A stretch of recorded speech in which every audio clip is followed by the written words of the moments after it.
తెలంగాణ అసెంబ్లీలో గత 4-5 రోజుల నుండి వాడీవేడిగా బడ్జెట్ సమావేశాలు జరుగుతున్నాయి.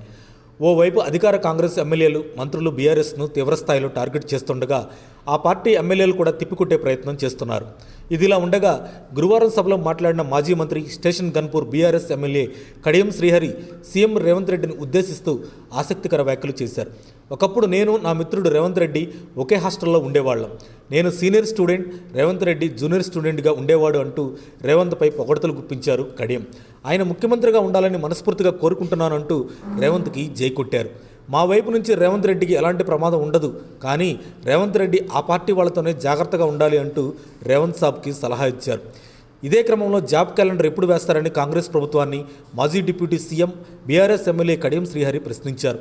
తాము అధికారంలోకి రాగానే జాబ్ క్యాలెండర్ వేస్తామని కాంగ్రెస్ నేతలు చెప్పారని, కానీ ఇంతవరకు దానికి సంబంధించి ఎలాంటి ప్రక్రియ మొదలు కాలేదని అన్నారు. గురువారం అసెంబ్లీలో బడ్జెట్పై జరిగిన చర్చలో కడియం మాట్లాడారు. ఏటా 2 లక్షల ఉద్యోగాలకు జాబ్ క్యాలెండర్ విడుదల చేస్తామన్న కాంగ్రెస్ ప్రభుత్వం ఆ ఉద్యోగాలకు ఏ రకంగా భర్తీ చేయబోతుందో బడ్జెట్లో చెప్పలేదని అన్నారు. గత ప్రభుత్వం నిర్వహించిన ఉద్యోగాలకు నియామక పత్రాలు ఇచ్చి తామే ఉద్యోగాలు ఇచ్చినట్లు కాంగ్రెస్ నేతలు చెప్పుకుంటున్నారని అన్నారు. ఉద్యోగాల క్రెడిట్ను కాంగ్రెస్ తన బాక్సులో వేసుకోవడం సరికాదని అన్నారు.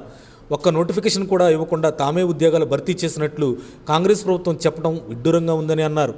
బీఆర్ఎస్ సభ్యులకు మస్తీ ఎక్కిందని కోమటిరెడ్డి అనడం మంత్రిగా ఉన్న కోమటిరెడ్డి వెంకటరెడ్డికి తగదని కడియం శ్రీహరి అన్నారు. రేవంత్ రెడ్డి సీఎం అయినందుకు చాలా సంతోషపడ్డానని, అయితే కాంగ్రెస్ నేతలతో సీఎం రేవంత్ జాగ్రత్తగా ఉండాలని రేవంత్కి స్వీట్ హెచ్చరిక చేశారు కడియం శ్రీహరి. మరిన్ని అప్డేట్స్ కోసం మా కాయ్ టీవీని సబ్స్క్రైబ్ చేసుకోండి. మా వీడియో కనుక మీకు నచ్చినట్లయితే లైక్ చేయండి, షేర్ చేయండి. మీ విలువైన అభిప్రాయాలను కామెంట్ బాక్స్లో తెలియజేయండి.